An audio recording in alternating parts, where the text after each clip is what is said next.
19 pour tous nouveaux clients. Sud Radio, le 10h midi, les médias. L'invité du jour. Avec un invité exceptionnel. Aujourd'hui, Sydney, présentateur de l'émission culte HIP HOP, première émission au monde consacrée au hip-hop qui était diffusée en 1984 sur TF1. Bonjour Sydney. Bonjour. On est ravis de vous avoir, vraiment. Merci beaucoup. Bienvenue à vous. Bonjour les frères et les sœurs. Alors Gilles Gansman, C'était Rémi une Bernalet, émission comme ça. Il m'a même pas laissé le temps de le dire. Je laisse On le peut le dire. refaire. En Bonjour fait, Sydney. Bonjour les frères et sœurs sur Sud Radio. Et oui, C'est en génial. stéréo, good to go, Sydney derrière le micro. Bah C'est voilà. génial. Ah ouais, c'est génial. Vous l'avez fait presque aussi bien que moi. Merci. On va parler ensemble de cette web-série qui s'appelle La vraie histoire de HIP HOP, l'émission révolutionnaire qui a fait briquer la France entière. 10 épisodes qui ont été diffusés lundi sur arte.tv. Qu'est-ce que ça vous a fait de revoir toutes ces images ? Je suppose que vous êtes nostalgique de cette époque. J'aime pas le mot nostalgie, moi. Je suis toujours dans le présent et dans le futur. Comme c'était une émission futuriste, parce qu'en 84, on n'aurait jamais pensé faire une émission sur la culture hip-hop, on s'aperçoit que c'est maintenant, que ça marche vraiment, quoi. On va bientôt aux Jeux Olympiques, pourquoi pas. Donc, cette reconnaissance qui est faite aujourd'hui en 2000, on est en combien ? 2019. Tu vois, on se dit, il y a 35 ans, je me disais pas... J'en parlais aujourd'hui sur Sud Radio, quoi. Voilà, donc c'est Et un alors, grand comment plaisir. vous vous étiez retrouvé dans cette aventure à l'époque ? Alors, comment on s'est retrouvés ? C'est grâce à Radio France, grâce à Marie-France Brière, à toutes ces émissions de radio qu'on a faites sur la culture hip-hop sans savoir qu'on y était. Je pense qu'en 1982, déjà, c'était comme ça. On se mettait dans l'ambiance, on apprenait, c'était nouveau, c'était funky fresh, comme je disais. Et voilà, quand c'est arrivé, Marie-France Brière est passée à TF1, à la direction des variétés, des programmes. Et puis à partir de ce moment-là, voilà, elle me dit, viens faire une nouvelle émission, tu vas apprendre la France à tourner sur la tête. Je dis, pourquoi pas, allons-y. On est parti avec rien, parce que en questionnant les Américains, on n'avait aucune référence, il n'y avait aucune émission au monde sur cette culture, parce qu'elle était naissante, et on disait à l'époque que c'était une mode, alors que nous on savait qu'on rentrait dans une vraie culture après celle du rock'n'roll. Vous répétez souvent dans l'émission, c'est pas une mode, c'est un phénomène. C'est un phénomène, oui, j'ai dit, c'est un phénomène spécial, j'avais pas la suite des mots à cette époque, mais on s'aperçoit qu'effectivement j'avais quelque part raison, et j'en suis très fier. Ouais, ce qui était incroyable à l'époque, c'est qu'il faut se souvenir qu'il n'y avait pas les réseaux sociaux. Oui, on ne voyait pas ce qui se passait aux États-Unis, mais il suffisait d'aller aux États-Unis pour voir que, par exemple, une chaîne comme MTV ne diffusait presque à un moment, c'est devenu presque une chaîne que de rap, MTV, même si en France, nous, le MTV diffusait plutôt de la pop, plutôt du rock, mais aux États-Unis, c'était vraiment à la fois un langage, mais aussi une révolte aux États-Unis. Le hip-hop était aussi une forme de révolte. Il n'y a pas que le hip-hop, il y avait déjà tous ces acteurs, musiciens et artistes noirs. Michael Jackson a pris du temps avant qu'on diffuse son clip. Oui, c'était le premier clip d'un artiste noir. Donc c'est pas seulement sur la culture hip-hop, mais c'est toute la culture noire américaine. Alors, on a pu voir beaucoup de témoignages de personnalités importantes de la musique ou des cinémas dans cette web-série. Mathieu Kassovitz, Oxmo Puccino, Ayam, Doc Gynéco, Black M, pour ne citer que. Et ils sont tous unanimes, c'est une émission qui a changé leur vie et qui a même déterminé leur carrière. Qu'est-ce que ça fait d'entendre ça ? Vous êtes un peu une légende du hip-hop, vous. C'est pas ce qu'on le dit, mais c'est pas que je le pense. C'est les autres, c'est le regard justement de l'être humain, de l'autre envers moi, comme on dirait envers, je sais pas, comme James Brown, Michael Jackson, tout ça. Non, je pense j'ai amené quelque chose tout à fait naturellement. Je pouvais pas prévoir cela. Ce qui est important dans cette web-série, c'est qu'elle aurait pu durer des heures, plus 1 heure par émission. Pourquoi pas ? Parce que tout le monde témoigne de cela et j'en suis très fier. Pas seulement pour ma personne, mais pour toute la culture hip-hop, parce qu'elle touche tout le monde. Donc elle ne touche pas que moi. Effectivement, c'est parce que j'étais le premier à présenter cette émission qu'on parle de moi, mais c'est surtout que je voulais qu'on remette les vraies valeurs de la culture hip-hop en France, même si c'est grâce à moi. Vous regrettez pas que ça ne soit pas à la télévision ? Ah si, je le regrette tous les jours. Parce que à chaque fois que je le disais, ou que je poussais les portes pour dire mais il faut faire quelque chose de la culture hip-hop, on me dit allez, c'est fini, on n'en parle plus. Vous savez, la culture hip-hop est toujours, il y a toujours une connotation, les banlieues, les pauvres et tout ça. Non, il faut se rendre compte qu'effectivement, la culture hip-hop, elle est dans les gènes de tous les enfants aujourd'hui qui veulent tous apprendre à danser, que ce soit debout ou breakdance, exactement. Enfin voilà. On va y revenir, restez sur Sud Radio. On se retrouve dans un très court instant pour parler de la web-série d'arte.tv, la vraie histoire de HIP HOP, avec notre invité Sydney. À tout de suite. Bricoman. Sud Radio, 10h midi. Média, Trina McDean. De retour sur Sud Radio, c'est les médias jusqu'à 11h et une émission culte aujourd'hui puisque la légende du hip-hop de l'époque, Sydney, qui est avec nous pour nous parler de la web-série La vraie histoire de HIP HOP. Donc il revient sur cette émission culte qui était HIP HOP en 10 épisodes diffusés sur arte.tv. Alors, est-ce que TF1 vous laissait carte blanche à l'époque ou est-ce qu'on vous interdisait certaines choses? Parce qu'on a l'impression que vous étiez assez libre, que vous faisiez un petit peu ce que vous vouliez, mais derrière, il y avait quand même TF1. Il y avait TF1, pas trop de pression, vous êtes un peu ce qu'on voulait, ce qu'on pensait, parce qu'ils ne savaient pas non plus nous interdire quelque chose qui n'existait pas, ça faut le savoir.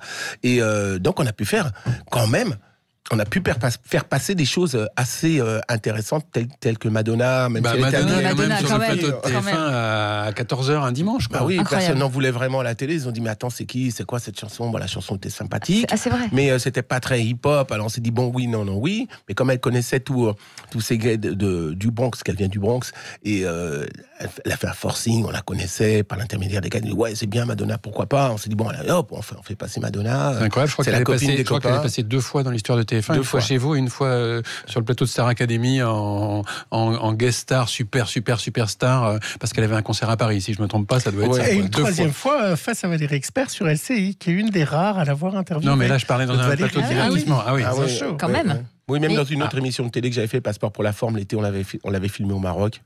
Voilà, c'était assez sympathique. Et on a fait venir un peu ce qu'on voulait, quoi. Enfin, des gens qui sont ces acteurs de la culture hip-hop. Mais TF1 ne vous interdisait rien.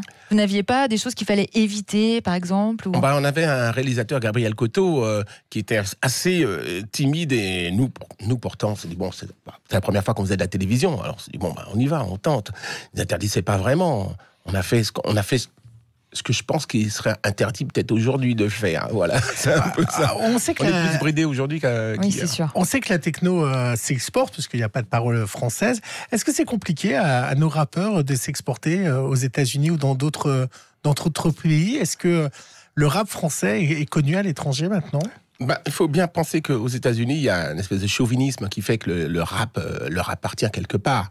Donc ils écoutent le rap français. L'un des premiers rappeurs français bien connus là-bas, c'est bien MC Solar. À partir du moment où il a fait ces duos bien connus avec une rappeuse. Oh, j'ai oublié son nom là, j'ai trop de mémoire. Voilà, c'est le matin. Mais voilà, il faut savoir qu'ils écoutent le rap français comme ça, avec une certaine distance, parce que pour eux, le hip-hop, il n'y a rien à faire, ça vient de chez eux. Il y a le chauvinisme américain qui fait qu'on écoute la musique française. Ouais, ils connaissent Céline Dion, mais elle n'est pas vraiment française. Voilà, c'est comme tout ce qui est un peu anglo-saxon, à part ce qui est vraiment anglais, mais ce qui est vraiment français pur. Il y a que maintenant qu'ils reconnaissent, un petit peu sans le reconnaître, mais bon, ils samplent bien tous les disques français, de Charles Aznavour à X, parce qu'ils cherchent toujours des nouveaux sons dans cette ambiance. Ils vont chercher la culture française pour cela, mais c'est très discret. Les rappeurs français, bon, on a beau avoir des rappeurs qui s'exportent comme Booba, qui font toute leur musique là-bas, qui vivent là-bas même, mais c'est très difficile. Les acteurs ont plus de chance comme... Il y a beaucoup de témoins qui témoignent dans cette émission sur Arte et qui expliquent que l'impact social de l'émission HIP HOP a été important pour eux dans leur vie, dans leur façon d'avoir enfin une reconnaissance à la télévision. Ça, vous en aviez conscience à ce moment-là? Pas du tout. À cette époque-là, on avait juste conscience qu'on faisait du hip-hop à la télévision. Voilà. Après, c'est longtemps après, on m'a dit, mais tu sais, tu es le premier animateur noir, mais on n'y pensait pas du tout. Marie-France Bruyère non plus.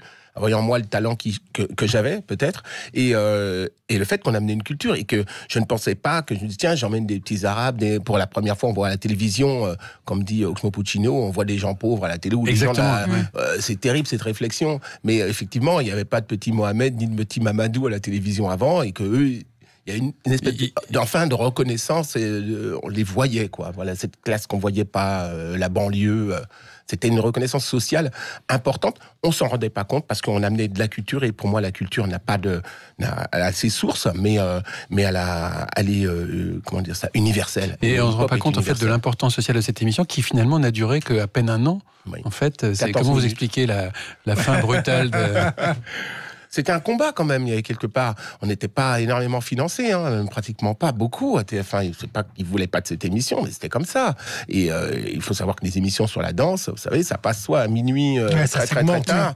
C'est toujours la danse classique, tout ça, on n'en veut pas. Donc, ça veut dire que ça a été une petite parenthèse sociale dans l'histoire de TF1 et puis qu'après ils l'ont vite refermée, c'est ça que vous pensez?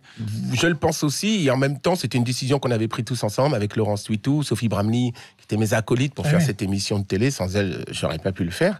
Et il faut savoir qu'on s'est dit, bon, ça fait 1 an qu'on se fatigue à le faire. Maintenant, la France, ils savaient tous danser. Allez, on arrête aussi cette émission. On va passer à une émission beaucoup plus large. Et on m'a proposé à TF1 une émission qui s'appelait Côte d'amour, qui était beaucoup plus large, qui parlait aussi bien du rock. Il y avait un co-animateur avec moi, Jean-Éric Perrin, qui présentait le rock, moi le funk, le hip-hop. Et ça, c'est pas, au bout de 6 mois, ça s'est soufflé parce que je parlais plus de hip-hop. Et qu'est-ce que vous êtes devenu alors? Qu'est-ce qu'il a fait, Sidney, pendant tant d'années? Il a fait comme beaucoup de personnes à cet âge-là. Mon premier fils venait de naître, donc j'ai pu enfin, parce que pendant 1 an et demi, même depuis 1982, j'avais plus de temps pour moi, donc un peu ma vie privée, s'installer, se mettre un peu, regarder, et puis surtout aller au contact des gens, parce qu'on me demandait beaucoup de partir en tournée, donc je suis parti en tournée en Afrique, je suis parti vraiment partout, et c'est énorme. Alors effectivement, quand on vous voit plus à la télé, qu'on vous voit plus à la radio, on dit tiens, il est mort. Alors, on dit tiens, il est mort. Ou alors on a dit aussi que j'étais en prison. Il a chippé, alors on l'a chopé. Et il y a des gens qui ont cru. Alors chaque épisode se terminait avec un battle de break devant un jury, les PCB. Yes. Puis vous donniez aussi des cours de hip-hop, comme on peut le voir un peu sur les tutos YouTube aujourd'hui, mais vous les donniez en rappant. Donc pour les auditeurs de Sud Radio qui n'auraient pas connu ça, est-ce qu'on peut avoir les conseils de Sidney en version rap? À une condition, je ne sais pas si on vous voit là, mais si voilà, que tout le monde le fasse. Voilà. Alors tu bouges la main, lève le bras, tu casses le poignet, tu lèves le coude et tu pousses ton épaule. Tu donnes un coup de tête sur ta gauche et tu relèves ton épaule et tu montes le coude et tu... Bon, il n'y a pas le tempo. J'ai perdu là. Moi, je suis perdu depuis 5 minutes. C'est pas très souple, là. Non, mais voilà, c'est vrai que des fois, je dis que j'étais le premier rappeur parce qu'il fallait le dire en rappant, j'avais besoin de swing, donc je mettais une bande son derrière et puis il fallait apprendre la France à danser. Donc pour moi, il y avait la rubrique de danse et la rubrique battle. Vous pouvez pas utiliser des mots anglais, donc j'appelais ça le défi. D'ailleurs, Gilbert Montagnier dit grâce à vous, la France, vous avez donné à la France plus de rythme. Avant, ils ne savaient pas danser. Il dit que grâce à vous, quand même. C'est énorme. Alors, sauf moi je suis passé à travers moi. Vous savez que le rap a pris une telle importance. Alors, vous savez que moi, j'aime bien la comédie musicale, et que ça a pris tellement d'importance. Je ne sais pas si vous connaissez Hamilton. Hamilton est un phénomène aux États-Unis, et c'est pour vous montrer comment le rap s'est démocratisé, puisque c'est une comédie musicale qui raconte l'histoire des États-Unis, mais en rappant, en faisant des battles avec Lafayette. Ils sont habillés comme à l'époque. Et la comédie musicale est tellement importante que les places coûtent entre 1 000 € et 10 000 € pour assister à New York. Et voilà ce que ça donne quand Lafayette parle. Et du coup, tous les enfants vont voir l'histoire des États-Unis parce que c'est du rap. Et voilà comment Lafayette parle. Eh oui, mon ami, je m'appelle Lafayette, the Lancelot of the revolutionary set. I came from afar just to say bonsoir to the king, car c'est toi who is the best, c'est moi. I dream of life without a monarchy. The unrest in France will lead to anarchy. Anarchy, how you say? Vous connaissiez pas? Non. C'est génial. Et ça raconte toute l'histoire des États-Unis. Ça dure 2h30 et tout est en rap. Et c'est des battles et ça raconte l'histoire des créateurs des États-Unis. Et ça s'appelle Hamilton. Ça se joue aussi à Londres. Et donc voilà comment désormais le rap est rentré dans la musique populaire en fait. Oui, exactement. Et dans les théâtres depuis maintenant, ça commence quoi. Voilà, je pense que c'est pas l'aboutissement, c'est la continuité de toute cette histoire, aussi bien de celle du rock'n'roll, Starmania, ces choses-là. Ça vient et aujourd'hui, on me pose des questions pour les Jeux Olympiques. Le breakdance aux Jeux Olympiques. Et oui, c'est la grande question. Il y a les pour, les contre, etc. Ça veut dire que la culture hip-hop, elle est vraiment rentrée maintenant dans les gènes des plus jeunes et puis dans la tête des plus grands. Quoi. Vous êtes particulièrement content que le breakdance ait été soit en démonstration aux Jeux Olympiques ? Oui, c'est la plus grande des reconnaissances. Les Jeux Olympiques, ça veut dire que ça va toucher vraiment et le monde entier et tout le monde. Le hip-hop touche déjà le monde entier. Et vous comprenez que ça fasse polémique un peu Oui, parce que on dit toujours que les Jeux Olympiques, c'est le sport. Et nous, on ne considère pas le hip-hop comme du sport. On considère la culture hip-hop comme une véritable culture à part entière et non pas sportive. Mais c'est vrai que le breakdance dans le breakdance, on procède à des acrobaties tellement énormes qui sont reprises par les grands gymnases, et pourquoi pas qu'il y ait un rapport. Oui, et puis c'est tellement intégré qu'on le voit dans Incroyable Talent, par exemple. Voilà. Oui, quand on c'est voit vrai. tous les groupes et ce qu'on appelle les crews, quand on voit tous les crews Bravo, Gilles. qui sont, qu'on voit dans Incroyable Talent, et on a l'impression qu'ils dansent, mais en fait ils font du breakdance et ils viennent de cette culture-là, en fait. Absolument. On va s'écouter le générique de HIP HOP.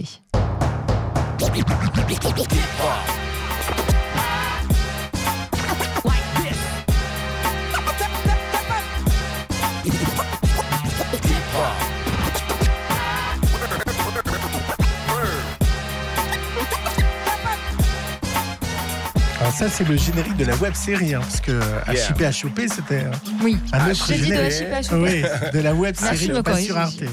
Oui, c'est un big Mais dédicace c'est d'ailleurs. un bon son quand même, quoi Oui. qu'il en soit. Très bon son. Merci. J'ai composé ce titre pour le. C'est vous qui avez fait la DJ musique Fantôme. pour la web série. Oui, avec DJ Fantôme qui m'a fait tous les scratchs, tous les arrangements aussi avec moi. Moi, j'aurais pu vous les faire. Ah, merci. Il essaye de se placer. Ouais. On prépare peut-être un album justement de toute la musique de la web série que j'ai faite. Il y a une trentaine de titres. On va préparer super. ça. C'est un beau projet qu'on a avec tout mon staff, Vali, Marjorie. Merci d'être là, les filles d'ailleurs. Et voilà, donc je suis très boosté pour le faire. DJ Fantôme avec moi. Et puis beaucoup de guests. On peut pas encore nommer qui quoi parce que bon, c'est vraiment une nouvelle Alors idée. on aura des guests, je pense, français et internationaux. Voilà, mais j'en dirai pas plus, on sait pas encore. Et faut qu'il y ait une continuité, je pense, après cette web série, puisqu'elle plaît à tout le monde. Alors pourquoi pas déjà par la musique, parce que c'est ce qui nous tient, etc. Quoi, voilà. Donc, Il y a quand même une phrase que j'aurais citée du journaliste Joanne Massénia qui est dans la web série et qui explique qu'il y a deux grandes personnalités, deux grands piliers de la culture break. C'est Michael Jackson et Sydney. C'est pas Prince, c'est Sydney. Eh oui, mais oui. à chaque fois, j'ai appelé Juan, j'ai dit, tu sais, je t'ai pas payé pour pour sortir des Connery Parade. Est-ce qu'aujourd'hui on vous C'est énorme, c'est reconnaît énorme. dans Merci, la Juan. rue Est-ce qu'on vous reconnaît dans la rue aujourd'hui? Est-ce qu'on vous arrête? Est-ce qu'on vous parle de cette époque? Absolument, c'est bizarre parce que je suis plus à l'image, on va dire, mais bon, grâce à Internet souvent, et les gens me reconnaissent, et c'est avec ma plus grande... D'abord, je suis à chaque fois surpris, et en même temps surpris, joliment surpris, parce qu'on se dit, tiens, je passe pas à la télé tous les jours. Bon, attention, il n'y a pas d'émeute, hein, c'est pas comme... En 84, il y a des émeutes, mais ça fait toujours plaisir, parce que les gens, je leur rappelle des souvenirs incroyables, et à chaque fois, ils veulent m'en parler, et j'entends toujours la même phrase, mais vous avez bercé mon enfance, vous, voilà, grâce à vous, et je poussais les meubles, et c'est incroyable de Vous voir vous en ces rendez 35 ans. compte de ça? Vous réalisez? Je crois que je le réalise plus maintenant, en fait déjà depuis une vingtaine d'années, hein, qu'avant, parce que les gens sont vraiment sincères. Et je crois que plus le temps passe, plus ces personnes maintenant, ils sont pères de famille et tout ça, quand ils viennent, ils ont envie de me serrer dans leurs bras comme si j'étais un parent à eux, quoi. Ils ont presque les larmes à l'œil. C'est vraiment pas choquant, mais c'est bluffant, parce que je me dis, tiens, bah bon, j'ai tant marqué, parce que 35 ans après, on se dit, bon, bah allez, 40 ans après, 50 ans, on va quand même oublier le personnage, on va parler de la culture hip-hop. Mais bon, non, les gens viennent me voir. Bon, faut dire, je suis toujours actif, je suis toujours DJ, je suis toujours... Vous dansez encore? Vous êtes encore souple? Ah, je danse, je suis toujours aussi souple, mais Ah, ça, je vous ai vu tout à l'heure. ça tourne moins vite. Hein. Et puis, pour se relever, j'ai remarqué que les genoux... Bon, j'ai 63 ans quand même, faut pas déconner. Mais vous ne les faites pas. Non. Ah, pas du C'est tout. très- Le c'est- hip-hop, ça conserve. Ah, c'est comme vous, on croyait que vous avez toujours 17 ans. Mais je les ai. Ouais, je pensais que vous aviez 18. La vraie histoire de HIP HOP est à retrouver sur arte.tv. Vraiment, je vous invite à Ah oui, regarder. il faut parce que regarder, c'est c'est très, super, moi, j'ai très adoré. sympa que vous Alors, ayez vous connu avez- l'époque ou pas. Vraiment, il faut On regarder. apprend des choses, même si on n'aime pas le rap, on Exactement. apprend l'histoire de la Et puis culture. on voit défiler une pléiade de Ah oui, de stars tout le monde. internationales. C'est Vraiment C'est super. grâce, faut faire vraiment une big dédicace à Joseph Cahill, c'est vraiment sur son idée, qui il y a 3 ans, il est venu me voir en me disant, ce serait bien de faire un truc là-dessus. Donc big dédicace surtout à Joseph Cahill et à ses acolytes qui ont fait toutes les animations. Oui, c'est très sympa. Ouais, très Oui, sympa. puis on peut Vachement, peut-être faire une demande que Arte le mette sur le linéaire. Ah ouais. Eh Le ben, bien programmer sûr. à 23h. Mais bien sûr.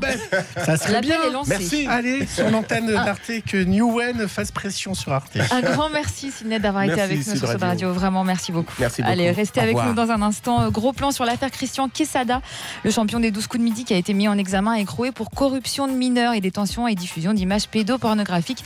Venez nous donner votre avis au 0826 300 300. À tout de suite.